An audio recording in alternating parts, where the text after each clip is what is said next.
ഒരു കാണാനൂലിൽ ദൈവം കോർത്തു നമ്മെ എന്നും ഒന്നായി ഒന്നായി ചേർന്നിരിക്കാൻ ദൂരെ. അച്ഛൻ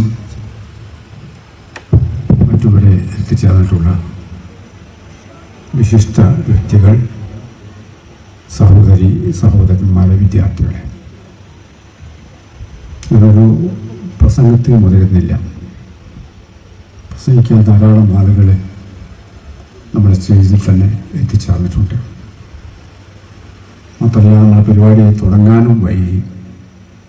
അപ്പോൾ ഇന്നത്തെ പരിപാടികൾ നമുക്ക് പൂർത്തിയാക്കാൻ സാധിക്കണം. അപ്പോൾ അതിന് ഈ പ്രസംഗങ്ങളൊക്കെ ചുരുക്കി നടത്തിയാൽ നമുക്ക്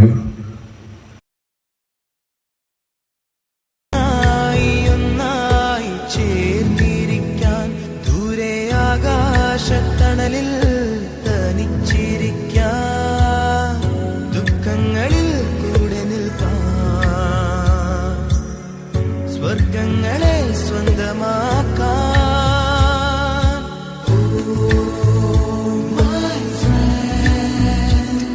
നിൻ കണ്ണുകളിൽ ഞാൻ കാണുന്നെന്റെ മുഖം.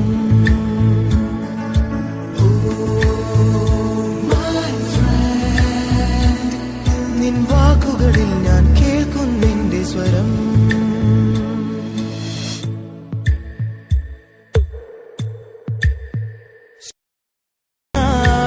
ഒന്നായി ചേർന്നിരിക്കാൻ ദൂരെ ആകാശത്തണലിൽ തനിച്ചിരിക്കാൻ ദുഃഖങ്ങളിൽ കൂടെ നിൽക്കാൻ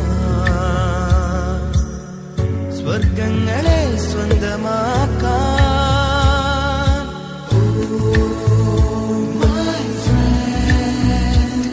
നിൻ കണ്ണുകളിൽ ഞാൻ കാണുന്നെന്റെ മുഖം.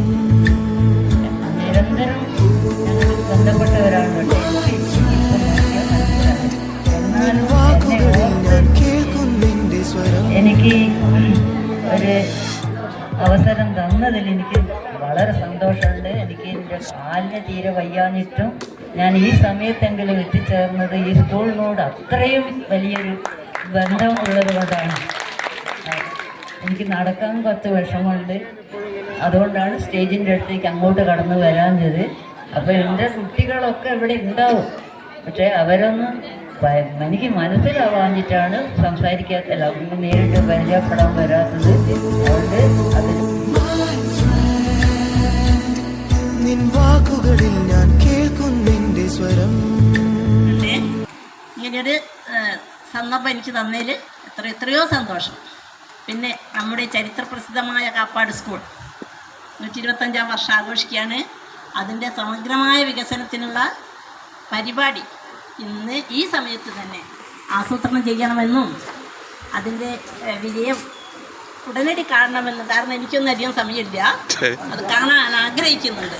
അതിനുവേണ്ടി എല്ലാ സഹായ സഹകരണങ്ങളും ഞാനും എൻ്റെ ഭർത്താവും ചെയ്യും.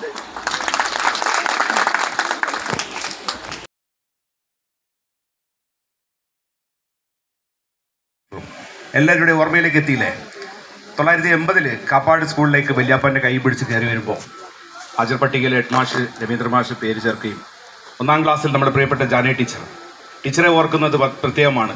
ഉമ്മർഖാൻ്റെയും ആണ്ടിയേട്ടൻ്റെയും ഐസ് വാങ്ങി തിന്നവരുടെ കോലുകൾ കഴുകിയെടുത്ത് 1, 2 എന്ന എണ്ണം പഠിപ്പിച്ച ജാനേ ടീച്ചർ, 2-ാം ക്ലാസ്സിലെ ത്രേസ്യാമ്മ ടീച്ചർ, 3-ാം ക്ലാസ്സിലെ ശാന്തമ്മ ടീച്ചർ കായവണ്ടിയിൽ താമസിച്ചിരുന്ന, 4-ാം ക്ലാസ്സിലെ നമ്മുടെ പ്രിയപ്പെട്ട ദാമോദരൻ മാഷെ ക്ഷണിച്ചിരുന്നു, ഇവിടെ എത്തിയിട്ടില്ല.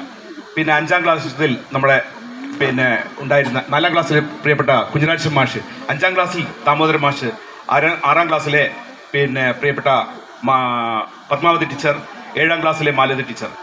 ഇങ്ങനെ ഉണ്ടായിരുന്ന ആ ക്ലാസ് റൂമുകളും ഇവിടെ ഉണ്ടായിരുന്ന അന്തരീക്ഷവും വീരാൻ മാസ്റ്ററെയും അബ്ദുൽ അലി മാസ്റ്ററെയും ഒരിക്കലും നമുക്ക് മറക്കാൻ സാധിക്കില്ല. നമ്മോടൊപ്പം അബ്ദുൽ അലി മാഷ് പങ്കെടുത്തു. അദ്ദേഹത്തെ നിരന്തരം ബന്ധപ്പെടുകയും ഇതിൽ ക്ഷണിക്കേണ്ട പൂർവ്വ വിദ്യാർത്ഥികളുടെ പേര് വരെ അറിയിച്ചു തന്നുകൊണ്ട് ഈ ഒരു സംഗമത്തിനെ വിജയിപ്പിക്കുന്നതിന് വേണ്ടിയൊക്കെ നമ്മുടെ കുഞ്ഞിരാശൻ മാഷ് നിരന്തരം ബന്ധപ്പെടുകയും പല അധ്യാപകരുടെയും പേരുകൾ തരികയും ചെയ്തു. രാത്രി 12 മണിക്കൊക്കെ എന്നെ വിളിച്ച് അധ്യാപകരുടെയും അധ്യാപികമാരുടെയും ഒക്കെ പരസ്പരം നമ്പറുകൾ ചോദിക്കുന്ന അധ്യാപകർ ഇവിടെ എത്തി എന്ന് പറയുമ്പോൾ വളരെ സന്തോഷം തോന്നുകയാണ്. കാരണം ഇവരുടെ ജീവിതത്തിനിടയിൽ ഒരുപാട് വിദ്യാലയങ്ങളിൽ ഇവർ മാറി മാറി പോയിട്ടുണ്ട്. ഒരു കണക്ഷനും ഇല്ല, ആർക്കും ഒരു ഫോണോ ബന്ധങ്ങളോ ഒന്നുമില്ല. അപ്പോൾ മാഷ് വിളിച്ച് ചോദിക്കുകയാണ്, ആ ടീച്ചറുടെ നമ്പർ ഒന്ന് തരുമോ എന്ന്.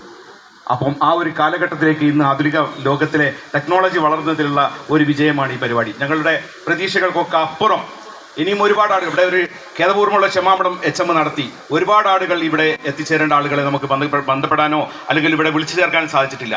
അധ്യാപകരെ അതുപോലെ തന്നെ വിളിച്ചു ചേർക്കാൻ സാധിച്ചിട്ടില്ല. ഈ ഒരു നമുക്ക് രവീന്ദ്ര മാസ്റ്റർ പലപ്പോഴും പറയാറുള്ള 7 ക്ലാസ് റൂമുകളാണെങ്കിൽ 14 ഡിവിഷനിൽ നിന്ന് ഇവിടെ പ്രവർത്തിച്ചിരുന്നു. Aയും Bയുമായിട്ട് 1 മുതൽ 7 വരെ ഇവിടെ കുട്ടികൾ പഠിച്ചിരുന്നു. പലപ്പോഴും 2-3 ക്ലാസ്സുകൾ ഇവിടെ വിജയകുമാരി ടീച്ചറും അതുപോലെ തന്നെ പത്മാവതി ടീച്ചറും പിന്നെ ബീരാൻ മാസ്റ്ററും ഒക്കെ തന്നെ പലപ്പോഴും ഇതുപോലെ പുറത്തുള്ള കാറ്റുകൊണ്ട് ക്ലാസ്സുകൾ പഠിപ്പിച്ച ആ ഒരു അന്തരീക്ഷത്തിൽ മാറി ഈ സ്കൂൾ നമുക്ക് നഷ്ടപ്പെട്ടു പോകുമെന്നുള്ള ഒരു അവസ്ഥയിലേക്ക് എത്തിയപ്പോൾ പ്രിയപ്പെട്ട നമ്മുടെ AT ഖാദർ സാഹിബിൻ്റെയും പിന്നെ K മൂസ മാസ്റ്ററുടെയും CKP ഹംസു സാഹിബിൻ്റെയും അതുപോലെ തന്നെ നമ്മുടെ പ്രിയങ്കരനായ രവീന്ദ്രൻ മാസ്റ്റർ അദ്ദേഹത്തിൻ്റെ അന്നത്തെ നേതൃത്വം ആ ഒരു ഇച്ഛാശക്തിയോട് പ്രവർത്തിച്ചതുകൊണ്ട് ഇവിടെയുള്ള 12 സെൻറ്റ് സ്ഥലം തുച്ഛമായ വില കൊടുത്ത് നമ്മുടെ എല്ലാം പ്രിയങ്കരനായ NTP അബുഹാജിയിൽ നിന്ന് നമുക്ക് വാങ്ങി സർക്കാരിനെ ഏൽപ്പിക്കാനും അന്നത്തെ ഒരു സാഹചര്യത്തിൽ നമുക്ക് അനുകൂലമായ ഒരു അന്തരീക്ഷം എന്ന നിലയിൽ ഇവിടുത്തെ പൂർവ്വ വിദ്യാർത്ഥി കേരള മന്ത്രിസഭയിൽ ഉണ്ടായി. ഈ സ്ഥലത്തിൻ്റെ MLA ആയിട്ടുള്ള MT പത്മയും ഉണ്ടായി എന്നതുകൊണ്ടും അതുപോലെ വിദ്യാഭ്യാസ മന്ത്രിയായ ET മുഹമ്മദ് ബഷീറും നമുക്ക് അനുകൂലമായ ഒരു നിലപാടെടുക്കുകയും ചെയ്തുകൊണ്ട് ഇങ്ങനെ ഒരു 3 നില കെട്ടിടം ഉണ്ടാവാൻ സാധിച്ചു എന്നുള്ളത് വലിയ സന്തോഷമാണ്. നമ്മുടെ നാട്ടുകാരുണ്ടാക്കിയെടുത്ത ഒരു പ്രവർത്തനമാണിത്. അതുകൊണ്ട് ഇവിടെ ഇരിക്കുന്ന ആളുകൾ നമ്മൾ ആവണം ആര് AT ഖാദർക്കയും മൂസ മാസ്റ്ററും അതുപോലെ കുഞ്ഞിപ്പോക്കർ സാഹിബ് അടക്കമുള്ള അവരുടെയൊക്കെ പേരുകൾ ഇതുപോലെ ഇനിയുള്ള കാലങ്ങളിൽ ഇവിടെ വരുന്ന ആളുകൾ ഇതുപോലെ സംഘങ്ങളിൽ വിളിച്ചു പറയണമെങ്കിൽ നമ്മളൊക്കെ നമ്മുടെ ഉത്തരവാദിത്വവും കടമയും നിർവഹിക്കണം. തീർച്ചയായിട്ടും നമ്മൾ ഒന്നിച്ചു നിന്നാൽ ഈ സ്കൂളിൻ്റെ ഭൗതിക സൗകര്യം ഒരുപാട് വിപുലപ്പെടുത്താൻ സാധിക്കും എന്നുള്ള ഏറ്റവും വലിയ വിശ്വാസവും അതിൻ്റെ വിജയവുമാണ് ഇന്നത്തെ ഈ സംഘം എന്ന് ഒരു കാണാ